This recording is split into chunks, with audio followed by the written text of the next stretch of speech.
Hey, good morning, everybody. Thanks, everybody, for attending this morning. I'm just going to give a note. We have a steam whistle. That's the lunch whistle. It's going to go off any minute now, so just forewarning everyone. It's pretty loud. It's right behind us. But anyways, thanks, everybody, for coming today. I'm Mark Schneider. I am the Regional President for Cordia's East District Energy Operations. We're very excited to have everybody and be able to host at Energy Center Harrisburg, which is one of Cordia's oldest district energy operations in our fleet. And I'd like to thank everyone for coming again today. Specific thanks to all the elected officials, including Representative Patty Kim, Mayor Wanda Williams, Commissioner Justin Douglas, and Commissioner George Hatwick. So thanks everybody for attending, and as well as Governor Shapiro. We're very excited to have you and host you as you kick us off into a new era of energy leadership in the Commonwealth. So thanks everybody, and I'd like to introduce Patrick Cicero.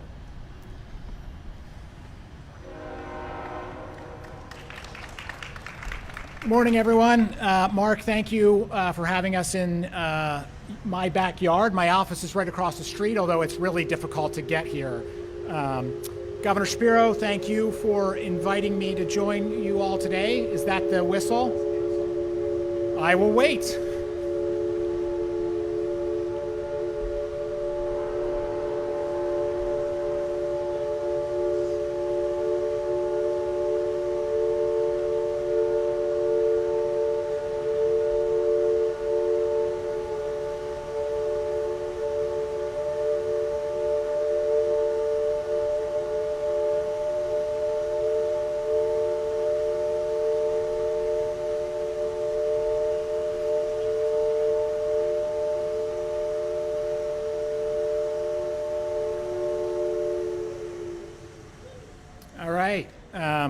I don't usually get whistles when I stand up to be introduced, so it's very flattering.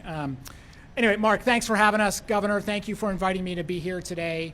My name is Patrick Cicero. I have the pleasure of being the consumer advocate of Pennsylvania.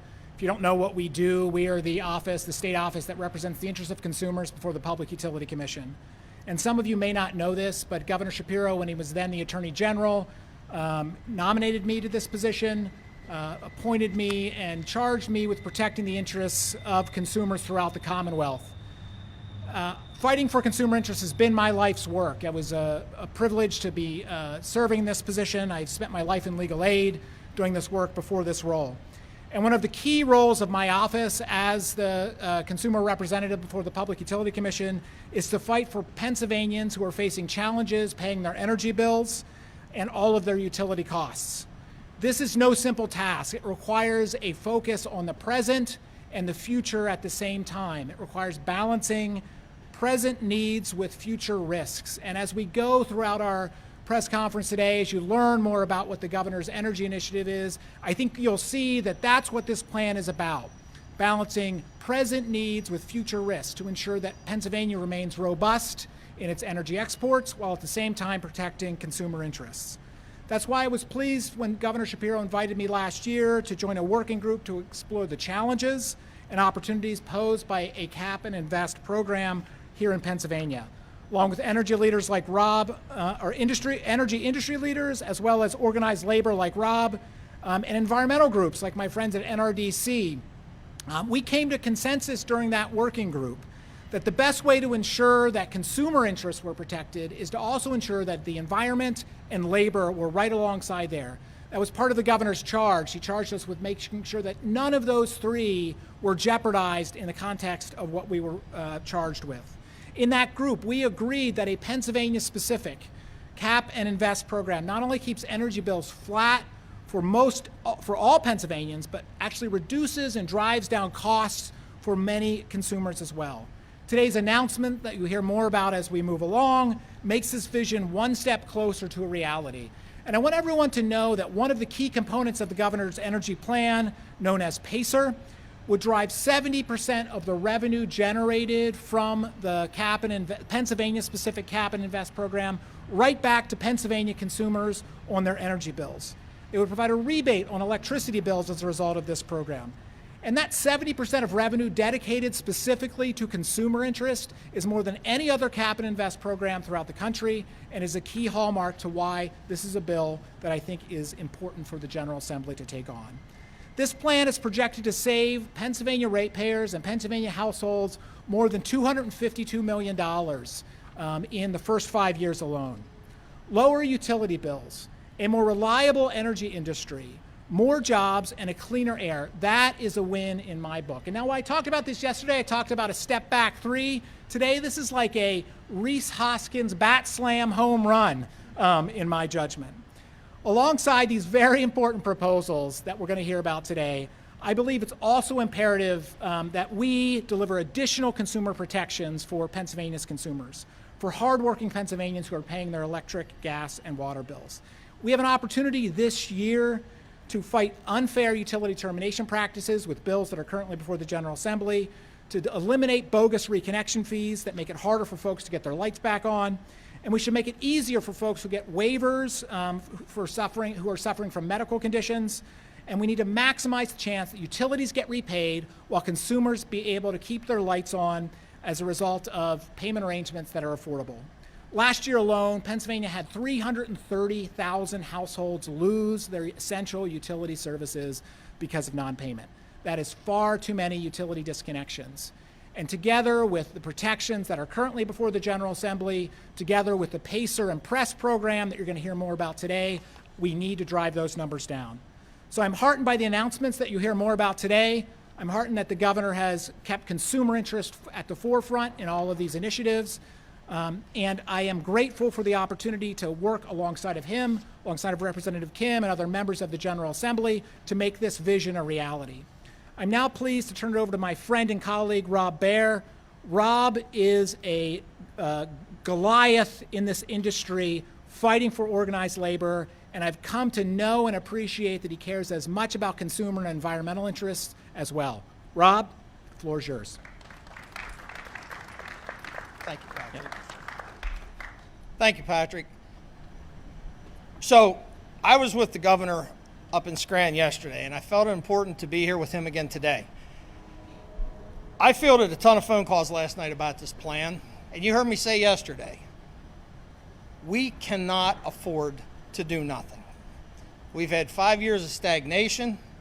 We haven't moved. We haven't moved the needle on jobs. We haven't moved the needle on climate. We haven't moved. And the governor, to his credit, for the first time ever, put together a working group, and we expanded on that, and now he's brought industry in. Now I'm standing, it's like old home week. When I worked in the field, I crawled all through this place and did a lot of their high voltage.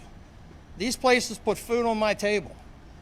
I love my gas. I love my nuclear, all right? We love all these approaches. And we have a governor that says we're going to do them all. Now, you heard me say yesterday, there's a lot of discussion to come yet. And the governor put this plan in because he said to me about, 2 months ago, I'm really frustrated, I don't have a plan. I looked at him like, you're the governor, make a plan. He did. I wasn't expecting it to be this big. I found out with Governor Shapiro, you're going to get way more than you asked for. He called and said, Rob, there's probably some of this plan you're not going to like. And he called my counterparts, League of Conservation Voters PA, NRDC, and said, there's probably some of this you're not going to like too. And I went, well, that's probably a pretty good plan then. And it's a great place to start this conversation, all right?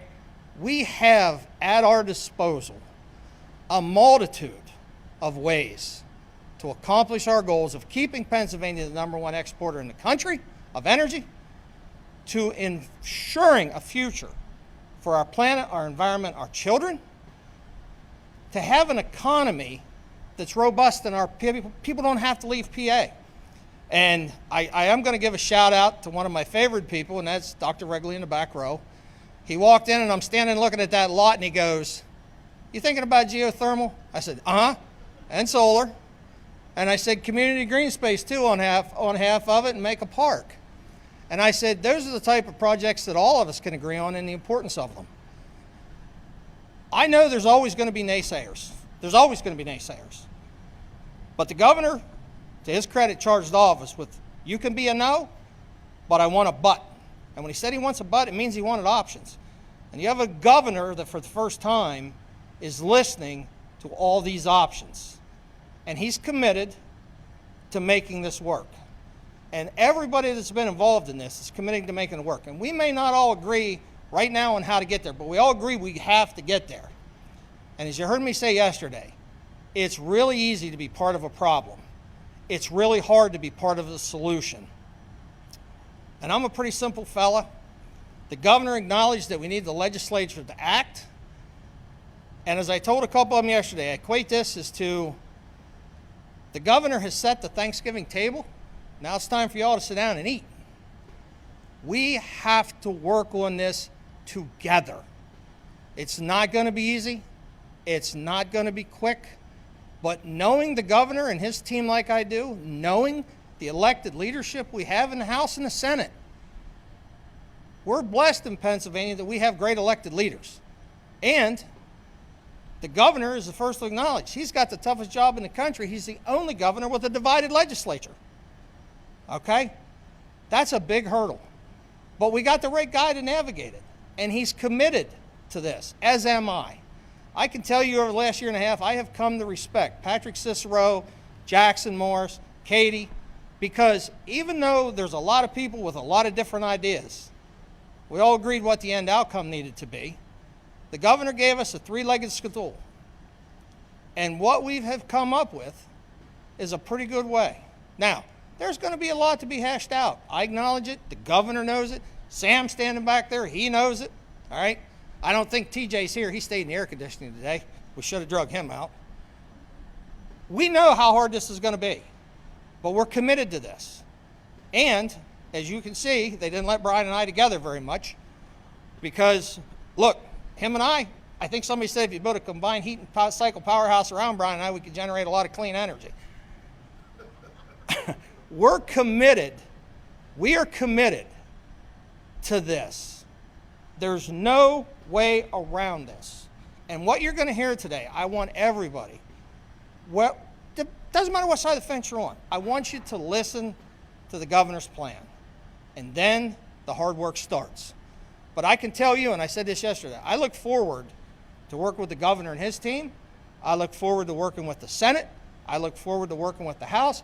I look forward to working with my Democratic delegation, of which Representative Kim is. I look forward to working with our Republican delegation and their caucus to come up with a Pennsylvania energy plan that meets the governor's three-legged approach, makes us retain our #1 title as an energy exporter, creates thousands of good-paying jobs. Thousands. Today, I brought along my apprentice outreach coordinator from State Building Trades, Joey Gussler.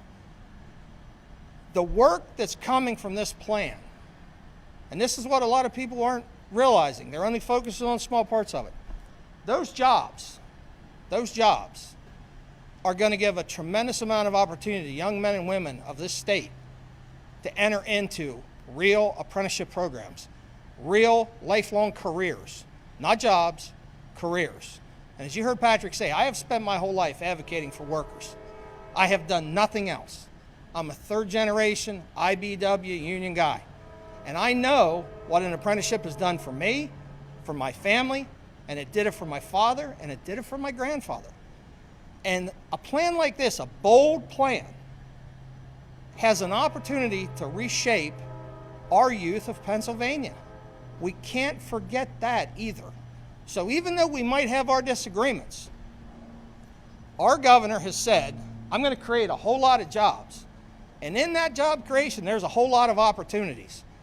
A whole lot of opportunities. So all I ask is when you hear from our governor today, you take what he's going to tell you and you keep an open mind. And I'll stand here and tell you, it's okay to disagree. The governor's told me it's okay to disagree, but it's okay to be the adult in the room and have the conversations. And I look forward to that. Now, you're going to hear from somebody next, Katie Bloom, League of Conservation Voters, PA, who a year and a half ago, Katie and I were about as far apart on every issue as you could imagine. And Katie's one of the few that probably has spirited discussions with me that a construction worker can understand. and that's what I love about her. But over this last year and a half, we've also agreed to find the commonality of what we're trying to accomplish. And I'm proud to say I've worked with Katie the last year and a half, and I think we forged a friendship. And after working with Patrick, and after working with Jackson, and after working with Katie, I'm pretty optimistic that we can figure out an energy policy for PA. So without further ado, Katie Bloom, League of Conservation Voters, PA.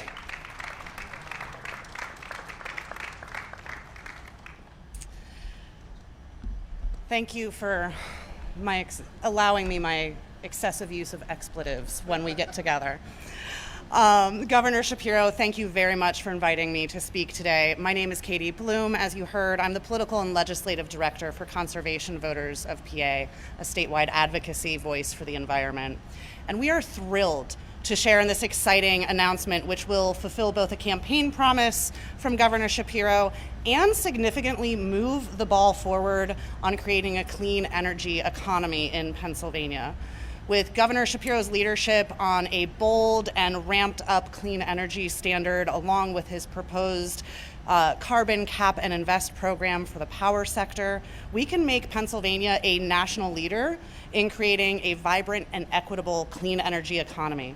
And with the once-in-a-lifetime federal incentives that are available under President Biden's landmark affordable clean energy and climate laws, there has literally been no better moment to seize this opportunity. And as we've heard from the governor yesterday and just now from my friend Rob, inaction is simply no longer an option. This is the first step towards a bright future that can tackle climate change, protect consumers, prioritizes equity, and creates family-sustaining union jobs. CVPA, we continue to firmly believe that the Regional Greenhouse Gas Initiative, or RGGI, would deliver part of that future for Pennsylvanians, and we fully support and thank the governor for the state's continued defense of that regulation in the courts. But while we wait, we're also open to exploring alternative approaches that could deliver comparable emissions reductions while generating vital funding to reinvest in communities across the state. We look forward to working with the governor, with legislators, with building trades, with agency heads to pursue whatever possibility we can. For generations, Pennsylvania has led the nation in energy and industry. Our highly skilled union workforce, world-class infrastructure, and natural resources have made us an envy of the world. But we are facing competition from other states and other countries who are investing in the next generation of clean energy.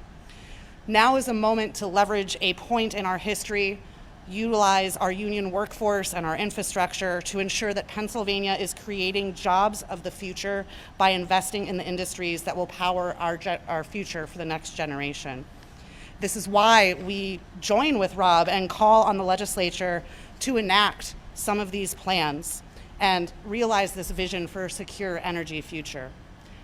At the same time, too many Pennsylvania communities are still bearing the impact of our state's history with polluting fossil fuels. Communities of color and low-income neighborhoods across our state still breathe dirty air, contend with higher rates of asthma, heart disease, and cancer. Any plan to tackle climate change and shift to a clean energy economy must also focus resources on Pennsylvania communities that have borne a disproportionate burden from our Commonwealth's extractive past, so that we can finally ensure that every family, regardless of race or zip code, has access to clean air, safe drinking water, and economic opportunities. If we don't act now, Pennsylvania will be left behind in the global transition towards a clean energy economy. Labor, environmentalists, consumer interest advocates, we all know that the legislature must act. Secure Pennsylvania's energy jobs and make sure that it is clean and affordable going forward. If this is done right, Pennsylvania could be the first and only major net exporter of increasingly clean electricity in the nation that also has a bold carbon cap and invest program on the books. Not only that, but analysis done by our friends at NRDC, who some of you heard yesterday, has shown that by adopting that policy, combined with a strong clean energy standard, Pennsylvania could drive net carbon reductions down across the entire region. CVPA is committed to make this promise of a brighter future powered by clean energy into a reality in this Commonwealth, and Pennsylvanians are counting on us to make it happen, and we need to get to work. I would love to introduce a longtime friend and our local state representative, Patty Kim.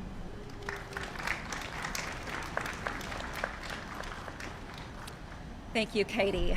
It's always good to be in the 103rd District with the governor, with Rob Baer, with Patrick Cicero, Katie Bloom, our commissioners, and our mayor. The secret to getting ahead is getting started, by Mark Twain. And that's exactly what the governor and his working group did. I want to thank them for their tireless efforts to getting us to this start line. I know it wasn't easy, and there's a lot more work ahead, but I believe it's worth it. I want a healthier environment. I want real energy savings for my constituents and for us to protect and create thousands of family-sustaining jobs. Why I believe this plan will work is because we are customizing an energy plan for our unique Commonwealth. A cookie-cutter plan may work in neighboring states, but we may not get the same positive results. If our plan needs tweaking to reduce more carbon pollution, we can do it. We can do it ourselves and have the freedom to do what's best for Pennsylvanians.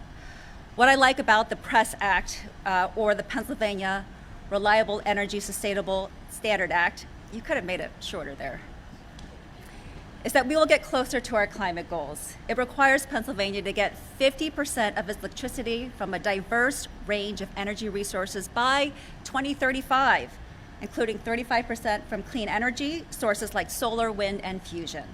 10% would come from sustainable sources like hydropower and battery storage, and 5% from ultra-low emission forms of natural gas and other traditional fuels.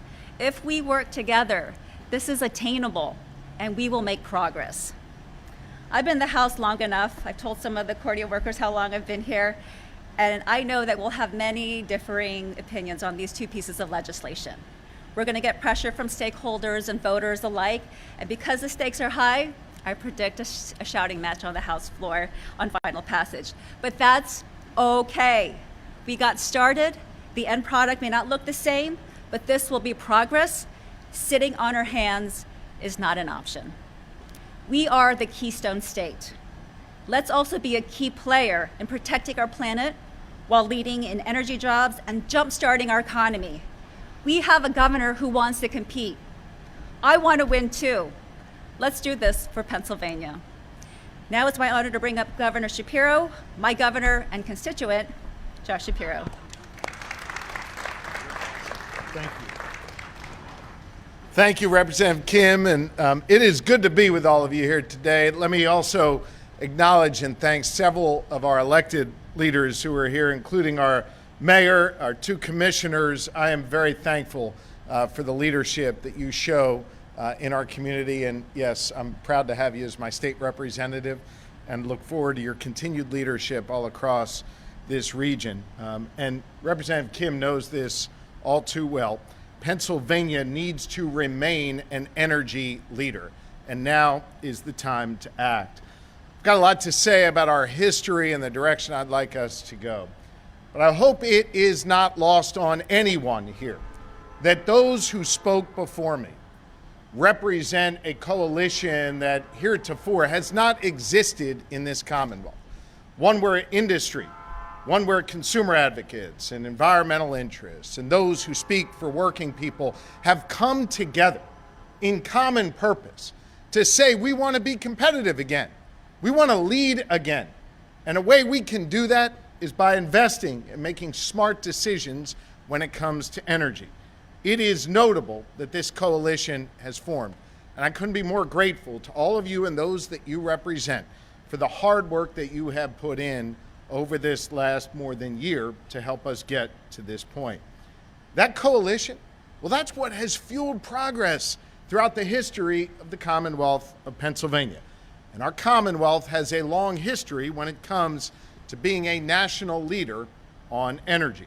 This plant, owned by the folks here at Cordia, well, they're a proof of that. Sean took me through just an incredible history lesson, really.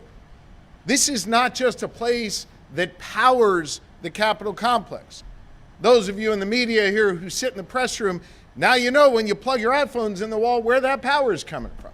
Now you know on those cold winter days who's keeping you warm. It's the women and men who work here at Cordia who are doing that hard work and have done it for the last 112 years.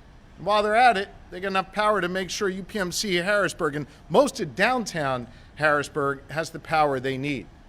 This story of Cordia, what I saw in there is a story of evolution and innovation, a story of a rich history of energy leadership, but also a desire to evolve and innovate to make sure that we can meet the needs of tomorrow. Consider this. When this plant was built, it was coal-powered. Over the years, it evolved into using fuel oil and then natural gas. They've been part of that story of Pennsylvania leadership and evolution. And now, under the leadership of Cordia, this plant is again trying to look forward to explore new technologies that will enable this plant to continue providing the reliable energy to downtown Harrisburg for many years to come, and to do it in the cleanest possible way. That spirit of innovation that's going on here, that spirit of innovation that's happening in our union halls, in our centers of environmental excellence, that is the kind of innovation that we need to capitalize on right now. We need to build on our legacy. And hear me on this, I've said it before, I'll say it again. We need to reject the false choice that we need to choose between protecting jobs and protecting our planet. We can and we must do both. And as you've heard from everyone who has stood before me here today, doing nothing is no longer an option. It is time to write the next chapter of energy leadership here in the Commonwealth of Pennsylvania. A few weeks ago, some of you were there when I unveiled our first economic development strategy in nearly 2 decades, a plan that leans heavily on energy as a key pillar of opportunity, an opportunity to create prosperity, an opportunity to create jobs across Pennsylvania, an opportunity to ensure that we have reliable, affordable power in communities all across Pennsylvania. Unfortunately, in recent years, though, Pennsylvania has failed to fully capitalize on our position. And as a result, we have fallen behind. Other states have made investments. Other states have put policies in place. And now is a moment where we need to do the same, and we need to be competitive again here in this Commonwealth. And we can't allow others to pass us by. It was in that spirit that I brought together this working group that you've heard of, represented by these 3 individuals here today and others from industry, environmental groups, from labor, and from consumer organizations. They worked hard over the last year, and to be fair, as Rob pointed out, they didn't agree on everything, and it sounds like some expletives were exchanged throughout the process, Katie Bloom. I wasn't expecting that from you. But what I charged them with was trying to work together, to listen to one another. In these polarized political times, we all understand it's super easy to talk past one another. It's really easy to tweet and go home and accomplish nothing. It's really hard to have dialogue. It's really hard to make progress. But these folks made progress, focusing on a 3-part test that I laid out for them. First, how do we both protect the energy jobs we have today and increase the number of energy jobs we need for tomorrow? Number 2, how do we effectively address climate change? And number 3, how do we make sure we have affordable, reliable energy in communities all across Pennsylvania, not just today, but for the long term? And for the first time ever, or at least in a really long time, all these stakeholders came together and they agreed on something. They agreed we need a cap and invest initiative built for Pennsylvania, by Pennsylvania, and here in Pennsylvania. And so yesterday, I announced that plan to create the Pennsylvania Climate Emissions Reduction Initiative, known as PACER. And I apologize, Representative Kim, that language is very long. Maybe we could work on making it shorter. That will be established in legislation and run out of the Department of Environmental Protection. I want to be really clear, because I've heard the voices across Pennsylvania who don't want outside interests dictating what we do here. This will be made by Pennsylvanians. We will not take direction from any other state. It will be established by us. It will be run by us, and it will work to the benefit of us. Here in Pennsylvania, we will set our own cap and our own price for those carbon credits under the PACER initiative. We will not have other states determining what is right for us here in Pennsylvania. And let me tell you why. Because we produce so much energy here in the Commonwealth and export it to other states, we are in a unique position among our neighbors to run our own program here in the Commonwealth. Consider this. Pennsylvania is the largest net energy exporter in the entire country. That's something we should be proud of. That's a position of strength that we now need to capitalize. In fact, more than 30% of the energy we produce here gets exported to other states for their homes and their businesses. That presents a unique opportunity for us. And my plan, the PACER plan, takes advantage of that to invest the money that we generate here back into the good people of Pennsylvania. Because the first thing we're going to do under PACER is give every Pennsylvanian an electric bill rebate. So no one pays more and many people pay less on their electric bills. On top of that, we'll then be in a position, because we're this net energy exporter, to invest in large energy producing facilities in Pennsylvania. I was near one just yesterday in northeastern Pennsylvania, Hunlock Creek Power Station. This plan passes, they'll be in a position to see investments. There's another one, Homer City in Indiana County. This plan passes, they'll be positioned to receive significant investments. And we are going to invest in clean energy and clean energy efficiency initiatives for homes and small businesses all across Pennsylvania to help them lower their electric costs even further. So in a nutshell, put simply, PACER is going to cut costs for consumers, it's going to reduce pollution in our communities, and it's going to protect and create energy jobs. If the legislature passes PACER, I will immediately remove us from RGGI.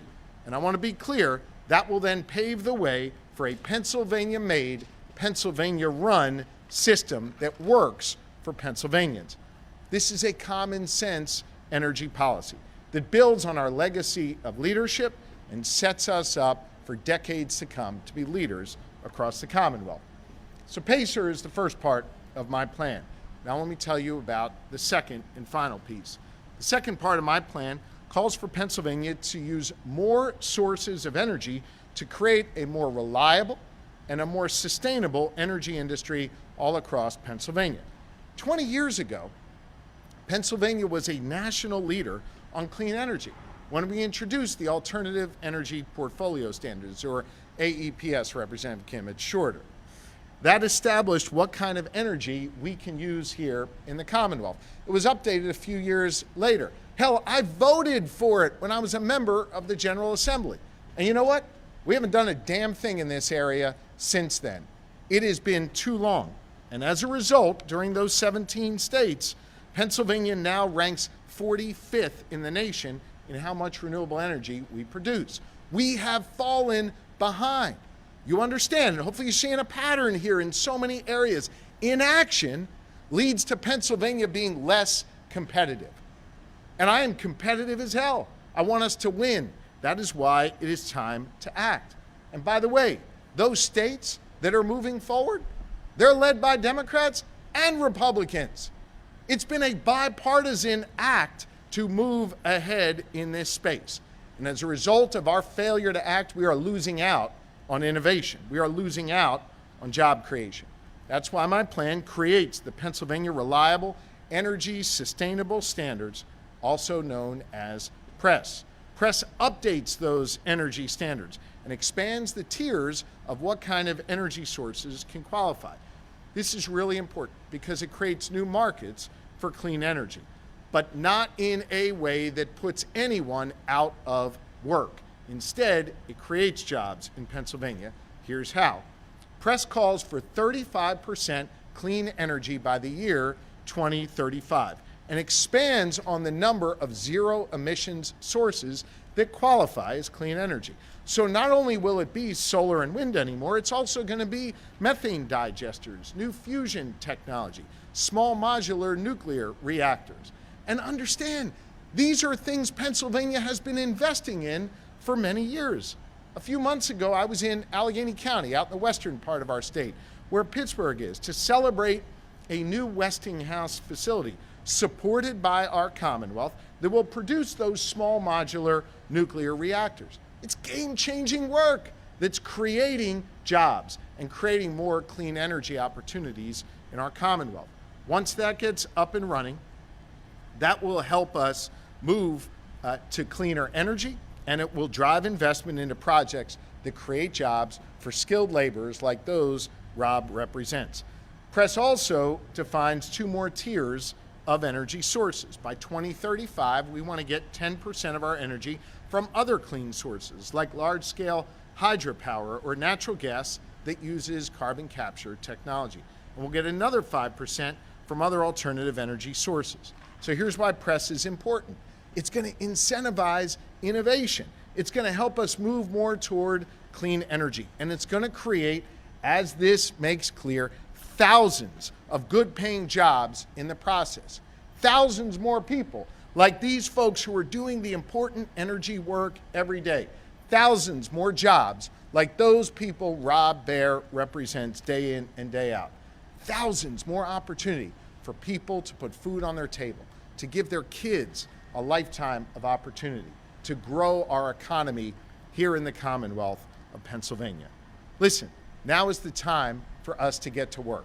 I look forward to working with my colleagues in the General Assembly, where these bills will be introduced in the coming days. We got to get started. Taken together, PACER and PRESS, the 2 components of my plan, meet the 3-part test that I talked about before. Creates jobs, cuts costs for Pennsylvanians, and it protects our planet. And hear me on this. This is super important. Over the next 5 years, my plan, if enacted, will put $252 million back in the pockets of consumers and create 14,500 more jobs across Pennsylvania. Rob Baer and his members know this. That's why so many of them have endorsed these plans. That's why so many of them are now leaning in and saying, let's take action and let's get this done. I'm mindful of the fact, I think the representative referred to this before and did so eloquently. Energy is a challenging topic, and there are going to be passionate views on all sides of this. I get that. And of course, as Rob mentioned, Pennsylvania is the only state in the nation with a divided legislature. I'm the only governor with a House led by one party and a Senate led by others. And that means no one gets everything they want, and that's okay. But now is a moment where we've got to do something. I heard a few people chirping in the legislature yesterday, basically saying they want to do nothing. Well, let me tell you something. Doing nothing, as Rob Baer said, is not acceptable. Doing nothing is not an option. And there are real consequences to doing nothing because, of course, doing nothing is a choice. So if they choose to do nothing, consumers are going to pay more on their electric bills. If they choose to do nothing, we will not create these jobs. And by the way, as they've chosen to do nothing in recent years, look what's happened. Plants have closed on their watch because they chose to do nothing. Now is a time for real action. If we want to reduce pollution, doing nothing is not an option. Because they've done nothing, we have seen pollution unfairly target communities, as Katie said, oftentimes those of black and brown constituencies who have had a history, a legacy of that pollution. They have chosen to do nothing, and these negative consequences have come. I've put forth a plan where we can do something, create jobs, be more competitive, protect our planet, and help us move forward and no longer fall behind other states. It is time to do better. It is time to take action. It is time to do what is common sense to create jobs. Labor leaders, environmental leaders, industry leaders, consumer advocates, and many members of the General Assembly are now calling on us to do something. Now is the moment to act. Now is the moment to get something done. I know that there'll be some folks who think this plan is too big and too bold, who are used to doing nothing. You know what? Now's the time for big and bold. Now's the time to lead again here in the Commonwealth of Pennsylvania. Thank you all very much for being here. I'd be happy to take a few questions from the media, as I'm sure other speakers will as well. Thank you.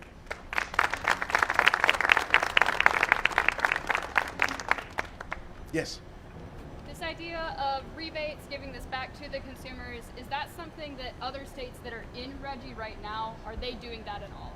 I want to build a system here in Pennsylvania where we can capitalize on our strong position and do more for consumers than we might otherwise be able to do or other states are doing.